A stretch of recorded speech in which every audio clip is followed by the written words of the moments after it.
आम आदमी पार्टी की मेजॉरिटी के तहत जब एमसीडी के अंदर हाउस की मीटिंग हुई और हमारा बजट एमसीडी के अंदर रखा गया और पारित किया गया, उसमें एक विशेष मांग आम आदमी पार्टी के पार्षदों द्वारा आई थी और उसको बजट के अंदर सम्मिलित किया गया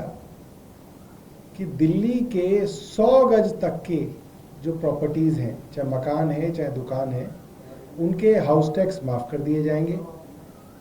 और 500 गज तक की जो प्रॉपर्टीज हैं उनके प्रॉपर्टी टैक्स कमर्शियल या रेजिडेंशियल आधे 50% कर दिए जाएंगे। क्योंकि भारतीय जनता पार्टी की केंद्र सरकार ने अपना कमिश्नर लगाया हुआ है, अपने मन मुताबिक एक अफसर को कमिश्नर बनाया हुआ है, तो उन्होंने अब तक उसको इम्प्लीमेंट नहीं किया था और एक ऐसा यूजर चार्ज, एक तरीके से लगान कह सकते हैं, उसको मनमाने तरीके से एमसीडी के कमिश्नर ने दिल्ली की जनता पर थोप दिया था, जिसके अंदर आप मान सकते हैं कि अगर आपका 2500 रुपये प्रॉपर्टी टैक्स है तो 2500 से ज्यादा यूजर चार्ज लग रहा था तमाम दिल्ली की प्रॉपर्टीज पर। कूड़ा उठाने के नाम पे, म्युनिसिपल सॉलिड वेस्ट मैनेजमेंट के नाम पे ये लगान एमसीडी के कमिश्नर द्वारा थोपा गया और जब पता किया गया तो पता चला कि करीब आम आदमी पार्टी की एमसीडी के अंदर सरकार बनने से पहले जब भाजपा की सरकार होती थी, उस समय कभी भारतीय जनता पार्टी ने एमसीडी के हाउस में म्युनिसिपल सॉलिड वेस्ट मैनेजमेंट के नाम पे इस पॉलिसी को अनुमति दी थी और वो पॉलिसी ठंडे बस्ते में थी, मगर भारतीय जनता पार्टी के करीबी एमसीडी के कमिश्नर ने मनमाने तरीके से उसको दिल्ली के लोगों पर थोपा। कल हमारे लीडर ऑफ अपोजिशन श्री अंकुश नारंग जी ने तमाम पार्षदों के साथ बीजेपी की एमसीडी के मेयर का घेराव किया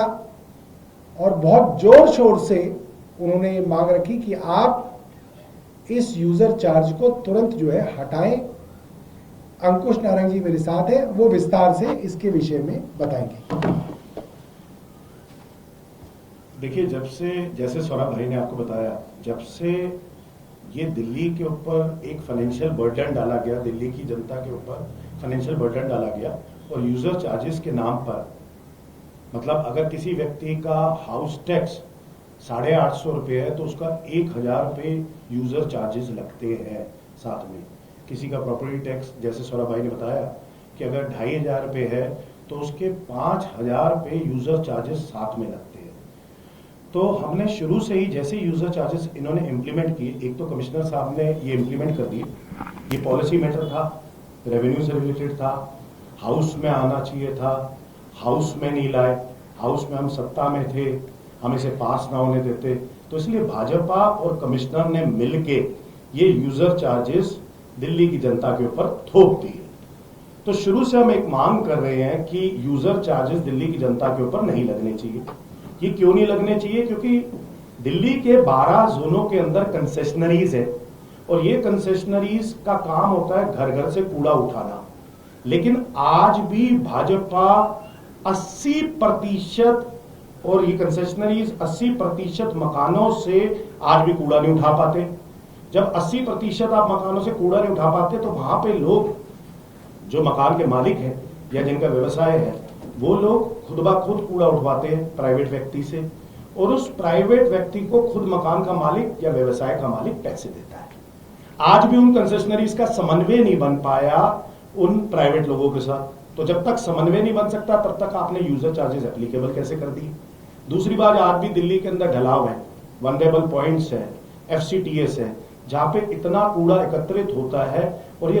रिहायशी इलाकों के अंदर है, वहां के रेजिडेंट्स को इतनी बदबू आती है, वातावरण इतना बुरा होता है। आज भी आप वो चीज दूर नहीं कर पाए, दलाव नहीं बंद कर पाए, वल्नरेबल पॉइंट्स नहीं खत्म कर पाए। 100% सफाई व्यवस्था को भाजपा दुरुस्त करने में विफल हुई,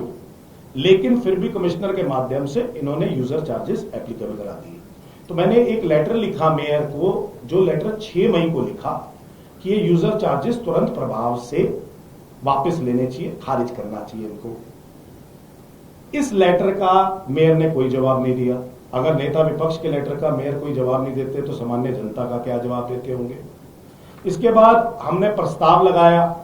कि सामान्य सदन है 21 तारीख को, यानी कि कल है, इसके अंदर प्रस्ताव ये लगाया कि यूजर चार्जेस खारिज होने चाहिए। किस वजह से होने चाहिए?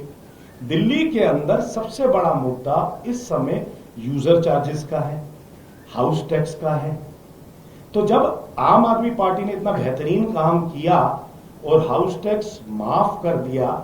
100 गज तक माफ कर दिया और 500 गज तक 50% कर दिया, उसको सदन में हमने पास किया, वो तो इंप्लीमेंट किया नहीं, लेकिन यूजर चार्जेस के नाम पे आपने एक बोझ दे दिया। तो इसका प्रस्ताव लगाया, ये प्रस्ताव भी इन्होंने एजेंडा के अंदर नहीं लिया, ये प्रस्ताव नहीं लगा। तो दिल्ली की जनता की तरफ अगर इनकी जवाबदेही बनती है तो दिल्ली की जनता को बताया कि यूजर चार्जेस का बोझ आज भी इन्होंने क्यों लगा रखा है। कल जैसे सौरभ भाई ने बताया, कल हमने घेराव किया महापौर का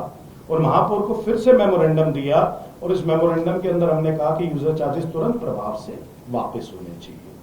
लेकिन अभी तक भाजपा ने इसे वापस नहीं लिया। दिल्ली की जनता हाउस टैक्स जमा करने में असमंजस में है कि यूजर चार्जेस के साथ जमा कराए ना कराए। राजा इकबाल जब महापौर बने, उन्होंने अपने संबोधन में कहा कि यूजर चार्जेस तुरंत प्रभाव से वापसी होंगे, लेकिन अब वो स्टैंडिंग कमेटी का प्रावधान देते हैं। स्टैंडिंग कमेटी ने जब लागू नहीं करे तो स्टैंडिंग कमेटी वापस कैसे लेगी? तो भारतीय जुमला पार्टी से हम ये कहना चाहते हैं कि यूजर चार्जेस पे भी आप जुमला मत दो, तुरंत प्रभाव से दिल्ली की जनता को राहत दो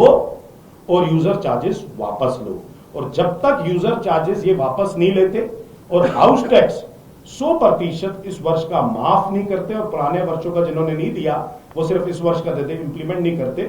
आम आदमी पार्टी के सारे पार्षद इसका पुरजोर विरोध करते रहेंगे, सदन में भी करते रहेंगे और हम सड़क से लेकर सदन तक इस मुद्दे को, यूजर चार्जेस को, हाउस टैक्स, प्रॉपर्टी टैक्स को लेकर जाएंगे।